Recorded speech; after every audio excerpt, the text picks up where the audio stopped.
Shalom, saudara yang dikasihi Tuhan Yesus Kristus.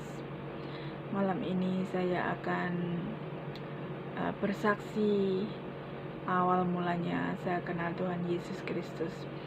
Saya kenal Tuhan Yesus itu tahun 2010.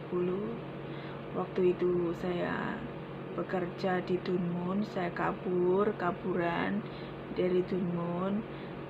Saya tinggal di rumah hamba Tuhan, Sobat Community. Di situ banyak juga mbak-mbak yang kabur dari rumah majikan dan ditampung di situ. Di situ rata-rata orang Muslim yang sudah percaya Tuhan Yesus, bahkan juga banyak mbak-mbak yang belum mengenal Tuhan Yesus di situ. Di situ iman kita diuji dengan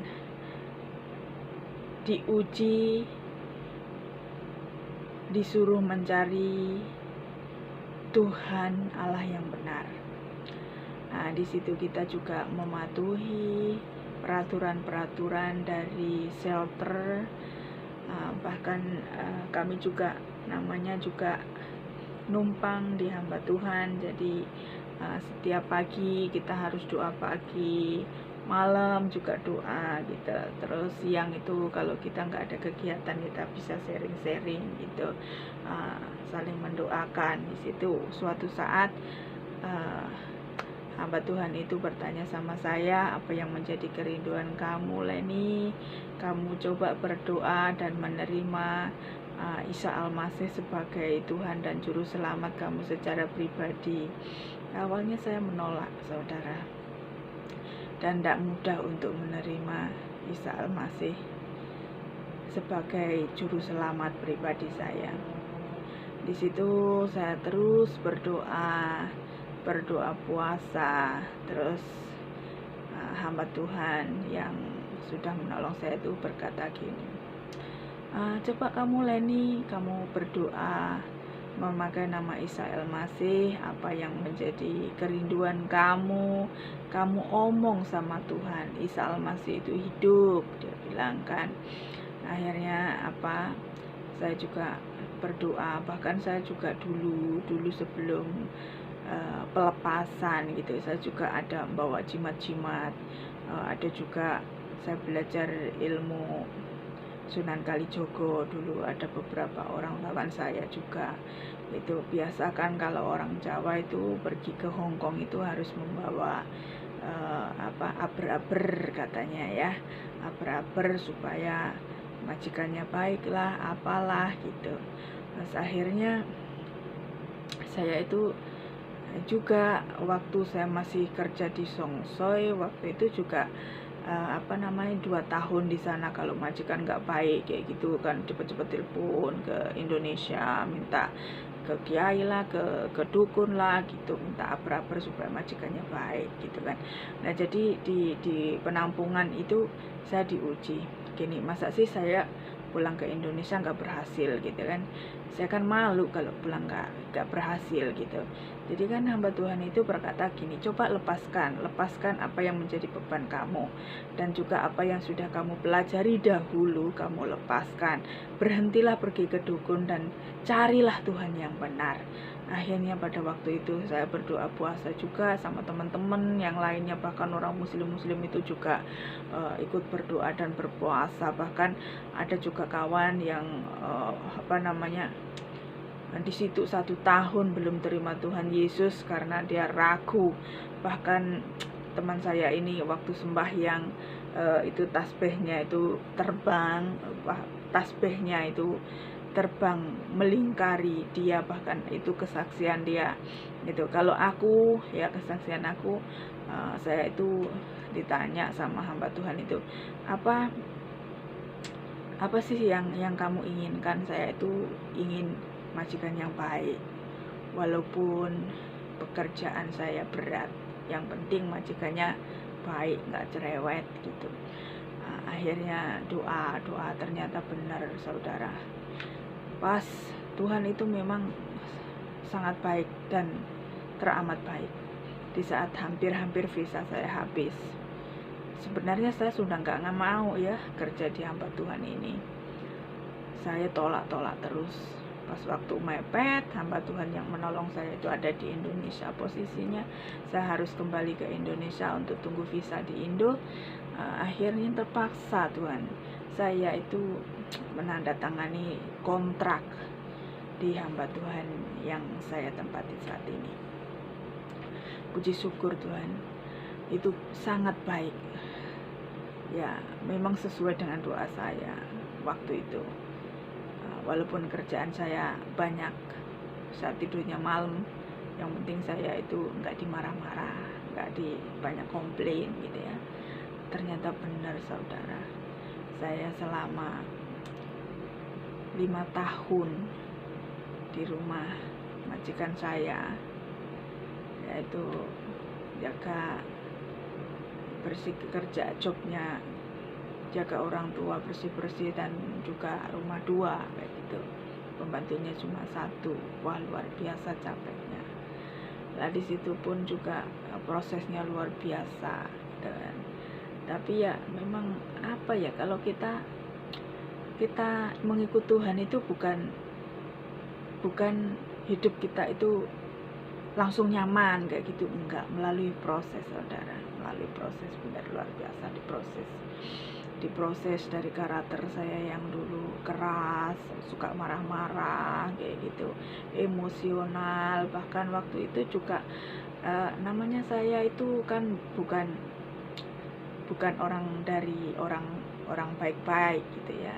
Saya juga dari jebolan anak yang orang nakal kayak gitu. Apa saja sudah saya lakukan, bahkan juga gonta-ganti pasangan hidup juga sudah pernah saya lakukan gitu kan.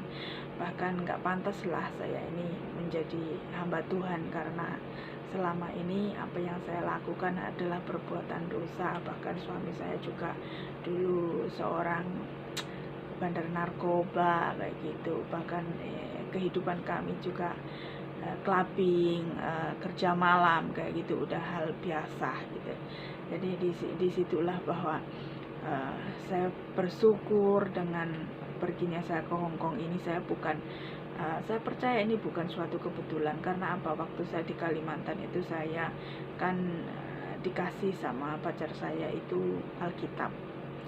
Kamu belajarlah Alkitab ini gitu. Saya cuma buka-buka aja gitu kan, orang puasa ikut puasa gitu. Pacar saya ngasih Alkitab itu ya saya buka-buka gitu, saya baca-baca. Waktu malam itu saya memang bermimpi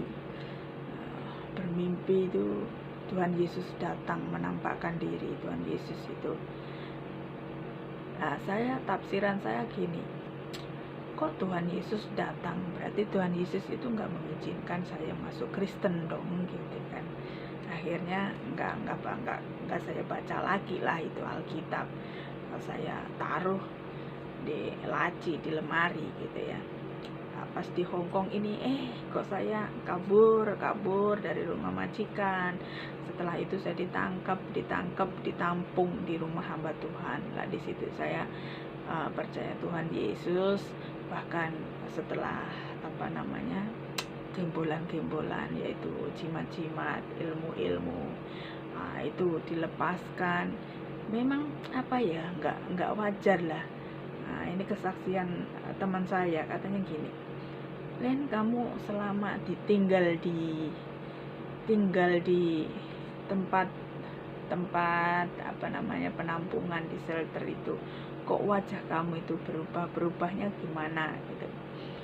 Berubahnya itu sekarang kamu itu seperti pucat, seperti gimana gitu. Ya memang kalau kita itu mempunyai ilmu, mempunyai pegangan, roh yang di dalam kita itu bukan cuma satu gitu, tetapi banyak roh di situ. Dan waktu dikeluarkan, waktu pelepasan pun juga banyak teman-teman yang diserang, bahkan hamba Tuhan yang membantu pelepasan dari pegangan-pegangan saya itu juga diserang, bahkan sampai teman saya itu muntah darah gitu. Tapi ya setelah itu saya pelepasan sampai 3 kali, akhirnya saya dimurnikan ya, dimurnikan, dibentuk lagi gitu. Tapi puji Tuhannya ya saya bisa melewati proses demi proses itu, dan saya sampai bekerja di rumah majikan saya selama 5 tahun di sini ya, di 5 tahun yang dulu wis selama 5 tahun itu udah nggak pernah lagi ke dukun, nggak pernah lagi apa namanya cari aber lah apalah gitu ya. Kami hidupnya damai, tapi masih berbuat dosa lah gitu, masih gonta-ganti pacar apa gimana gitu, masih belum bersungguh-sungguh gitu loh. Setelah saya menikah itu juga diproses luar biasa,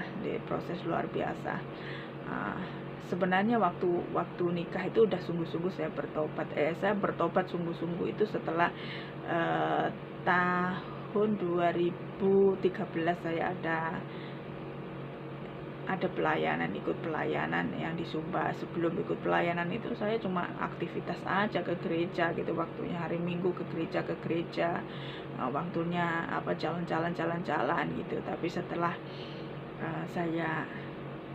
saya ingin tahu, saya orangnya itu gampang penasaran gitu, pelayanan itu seperti apa sih.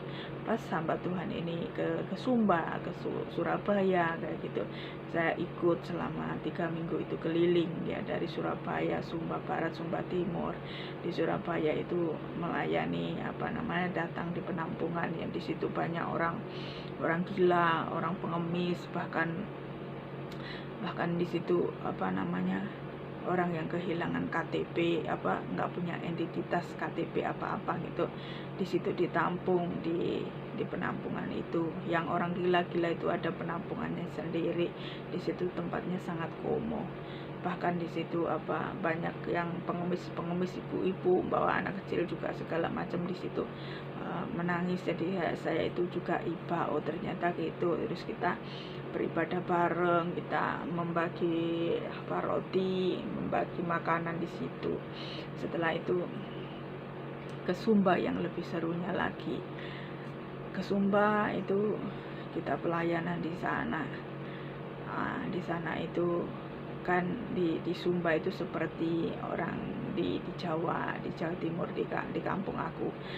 Walaupun orang Kristen masih percaya dengan dukun, masih mempunyai ilmu-ilmu, pegangan-pegangan, bahkan guru saya dulu juga orang Kristen ya, tapi itu dulu gitu. Waktu di Sumba itu memang luar biasa, campur tangan Tuhan itu tunjukkan, bahkan yang sakit disembuhkan, bahkan ilmunya orang Merapu itu. Waktu ini kesaksian orang Imam Merapu sendiri, itu waktu kami datang itu kami udah diserang dengan ilmu mereka, tetapi kami datang dengan membawa kebenaran, disertai oleh Tuhan Yesus sendiri datang. Waktu itu kami diserang, disantet, tapi nggak mempan. Terus setelah kita mengadakan pujian, penyembahan, doa parang, di situ Imam Merapu keesokannya dia ngomong bahwa ilmunya itu sudah hancur. Waktu kami datang dengan tim misioneri, di situ katanya tubuh kita itu bercahaya karena ada seorang laki-laki yang memakai jubah putih bersinar bercahaya. Nah, itulah Tuhan Yesus yang menyertai kita. Bahkan ini saya menyaksikan sendiri waktu berangkat ke penginjilan itu ya, jalannya ngeri banget ya. Kalau jatuh gitu, tergelincir mobil itu sudah hancur lah karena kanan kiri jurang ya. Tetapi setelah kami pulang kan tahu jalannya kalau kayak gitu, kita pujian, naikkan pujian sama Tuhan. Lah saya sendiri melihat malaikat Tuhan membawa mobil itu terbang. Nggak lama kemudian kita sudah sampai sampai di rumah. Loh, kok cepet amat gitu, padahal kita berangkatnya lama gitu. Nah itulah banyak juga kesaksian dari hamba-hamba Tuhan. Dia bilang, iya, mobil kita, aku melihat malaikat Tuhan itu membawa mobil kita ini terbang gitu. Karena apa? Dari pujian, penyembahan, dari doa perang itulah memberikan kuasanya, menunjukkan kuasa Tuhan yang begitu luar biasa.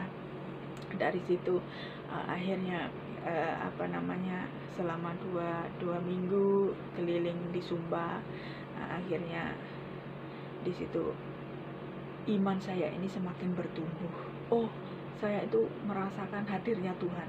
Oh, benar Tuhan Yesus itu ada gitu. Tuhan itu hidup. Kalau kita bersungguh-sungguh mencari Tuhan itu akan menemui kita. Dari situ iman saya semakin bertumbuh, dan saya pun juga bertobat dengan sungguh. Akhirnya saya menikah dengan tetangga, ya, kenalnya di Facebook. Sebenarnya waktu saya didoain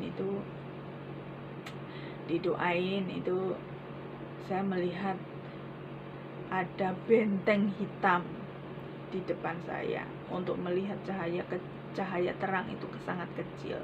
Bahkan hamba Tuhan yang mendoakan saya itu bertanya, kamu melihat apa? Saya itu melihat cahaya itu sangat kecil. Di depan saya itu ada benteng hitam. Lah disitulah hamba Tuhan itu berkata, kalau kamu meminta petunjuk saya, meminta pendapat saya, udah kamu jangan menikah gitu. Nggak usah menikah, karena ini nanti ujiannya lebih berat gitu. Tetapi saya nggak percaya lah gitu kan. Kita kan nggak percaya kayak gitu, mitos-mitos kan. Saya pikir orang Kristen tuh semua sama baik dan mencari Tuhan benar-benar gitu kan. Tetapi benar setelah pulang ke Indonesia untuk memutuskan menikah, nah di situ juga dibentuk lagi gitu. Luar biasa membentuknya gitu kan. Sampai nggak direstui dari pihak kedua orang tua karena yang adu cocor lah, yang ini itu ada Jawa gitu. Tapi di dalam Alkitab kan nggak ada semua itu. Kami tengking di dalam nama Tuhan Yesus Kristus. Ya akhirnya setelah akhirnya lama-lama keluarga kami itu menerima gitu ya. Masih diproses lagi sama Tuhan. Memang benar-benar Tuhan itu memurnikan hati saya ini benar-benar murni gitu loh, sampai tidak ada lagi rasa sakit gitu. Nah itu akhirnya saya doa puasa terus bahkan ke waktu kami mau nikah itu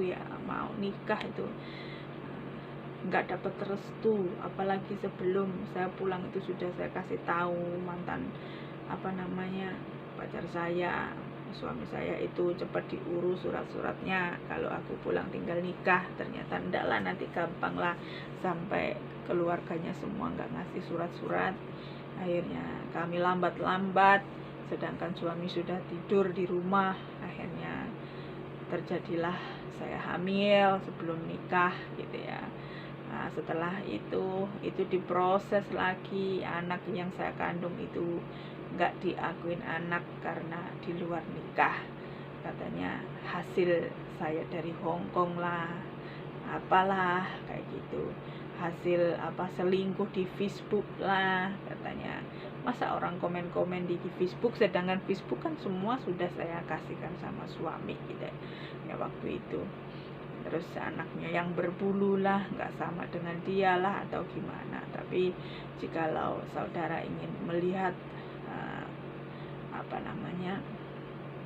ingin melihat kesaksian saya dengan Mas Hari Sukaton, bolehlah saudara klik Leni Katon di situ Facebook saya. Di situ ada banyak kesaksian saya juga gitu ya. Cukup sampai di sini dulu lah kesaksian saya. Semoga untuk teman-teman semua yang mendengarkan kesaksian saya ini bisa bermanfaat ya untuk saudara semua, untuk sungguh-sungguh mencari Tuhan. Karena ya selagi masih ada kesempatan, jangan sia-siakan hidup kita, karena kita nggak tahu kapan kita mati. Bahkan saat ini di masa-masa COVID-19 ini, marilah datang kepada Tuhan, agar di waktu kita diambil oleh Tuhan, kita sudah siap dan tempat kita di surga. Itulah pesan saya, cukup sampai di sini dulu. Besok kita sambung lagi dengan kesaksian yang lain. Sebenarnya ya ini kesaksian saya yang ini akan saya sambung lagi melalui proses kehidupan saya. Bagaimana cara ya bukan saya ini ingin bukan saya ingin menjatuhkan masa lalu saya gitu, enggak, cuma saya ini berbagi andai kata ada teman-teman atau saudara yang mengalami seperti saya, mungkin banyaklah karena ya dari faktor lain mungkin dari kalau saya dari nggak direstui karena ada kejawen, itu adat kejawen gitu yang ngalor ngulon apa gitu nggak boleh. Terus katanya yang watilah kayak gitu, tapi di dalam Alkitab itu kan tidak ada, makanya kita berani melanggar. Tapi ya apa yang diomongkan sama hamba Tuhan yang mendoakan saya bahwa janganlah kamu lanjutkan hubungan kamu dengan pacar kamu, karena itu akan membawa kesukaran. Tetapi saya nggak percaya dan saya mencoba, dan akhirnya prosesnya luar biasa. Nah, saksikan untuk besok saya akan bersaksi lagi untuk saudara semua. Terima kasih, salam, selamat malam. Sebelum itu saya akan berdoa untuk menutup kesaksian saya ini, untuk doa tidurlah gitu ya. Untuk doa Bapa kami lah besok. Bapa kami yang ada di surga, dikuduskanlah namamu, datanglah kerajaanmu, jadilah kehendakmu di bumi seperti di surga. Beri kami pada hari ini makanan kami yang secukupnya, dan ampunilah akan kesalahan kami seperti kami juga mengampuni yang bersalah kepada kami. Dan jangan membawa kami ke dalam pencobaan, tetapi lepaskan kami dari yang jahat. Karena Engkaulah empunya kerajaan dan kuasa dan kemuliaan sampai selama-lamanya. Allah Bapa kami yang baik, terima kasih ya Tuhan untuk kesaksian yang sudah kami jabarkan, yang sudah kami omongkan ini ya Tuhan. Kiranya kesaksian kami ini bisa menjadi berkat bagi teman-teman saudara kami yang mendengarkan ya Tuhan Yesus. Mungkin mereka dalam pergumulan seperti saya waktu itu ya Tuhan Yesus. Kiranya Tuhan campur tangan, Tuhan buka jalan, Tuhan memberikan kekuatan terobosan ya Bapa. Terima kasih Tuhan Yesus, terima kasih. Dan aku juga berdoa untuk keluarga kami semua yang ada di Indonesia. Tutup bungkus mereka dengan kuasa darah yang kudus Tuhan. Jaga dan lindungi keluarga kami semua dengan Mazmur 91 Bapa. Dan kami juga berdoa ya Tuhan Yesus untuk majikan kami, sanak saudaranya ya Tuhan. Tuhan jaga, Tuhan lindungi, Tuhan turunkanlah malaikat surgamu Tuhan untuk berkemping di sekeliling kami, di sekeliling keluarga kami, di sekeliling pekerjaan kami, untuk menjagain kami. Jauhkan kami dari mara bahaya, jauhkan kami dari kuasa gelap, kuasa dukun penghulu udara, kuasa-kuasa yang ingin mengganggu tidur kami ikat, kami tolak, kami singkirkan di dalam nama Tuhan Yesus Kristus. Biarlah kiranya Roh Kudus-Mu Tuhan untuk melindungi kami, menjagain kami, dan peluk kami dengan tali kasih-Mu ya Tuhan, agar kami tidur dengan nyenyak, dan bangunkan kami esok pagi dengan tubuh yang sehat. Tuhan berkati agar kami bisa melayani majikan kami dengan penuh sukacita, damai sejahtera yang daripada Tuhan. Terima kasih Bapa, terima kasih Roh Kudus, terima kasih Bapa. Engkau sangat baik dan teramat baik. Kami bangga punya Allah seperti Engkau, Allah yang begitu luar biasa. Bahkan kami juga berdoa ya Tuhan Yesus untuk anak-anak kami ya Tuhan, yang saat ini dalam pergumulan untuk mendapatkan momongan. Kiranya ya Tuhan, Tuhan memberkati buah kandungan Yurisa. Tuhan juga memberikan keturunan ya yang daripada Engkau ya Tuhan. Terima kasih. Engkau jamah juga keluarga kami semua yang belum mengenal Engkau. Kiranya Engkau datang secara pribadi, Engkau temui Tuhan, biarlah keluarga kami semua mengalami Engkau secara pribadi Bapa. Terima kasih Tuhan, terima kasih. Inilah doa-doa kami ya Tuhan Yesus, yang kurang dari sempurna kami naikkan ke dalam tangan kuasa-Mu Tuhan yang maha sempurna, yang telah menyempurnakan kami, yang telah mengangkat kami dari lumpur dosa, dan Tuhan menyucikan kami, memurnikan kami. Kami percaya melalui masalah-masalah bukan berarti Tuhan tidak sayang kepada kami, tetapi Tuhan ingin menyatakan kuasa Tuhan di dalam hidup kami, bahwa Tuhan itu sanggup memulihkan hati kami yang hancur, memulihkan hidup kami yang hancur. Tuhan sanggup. Apa yang menjadi mustahil bagi kami tidaklah mustahil bagi Tuhan. Kami percaya Tuhan punya rencana, dan kami percaya setiap masalah kami akan indah pada waktunya. Biarlah kiranya waktu Tuhan yang terjadi di dalam hidup kami. Terima kasih Tuhan, terima kasih Roh Kudus, terima kasih. Inilah doa-doa kami yang kurang dari sempurna, kami naikkan ke dalam tangan kuasa-Mu. Hanya di dalam nama Tuhan kami Yesus Kristus, persekutuan yang manis bersama Allah Roh Kudus, kami berdoa dan mengucap syukur. Haleluya, amin. Terima kasih.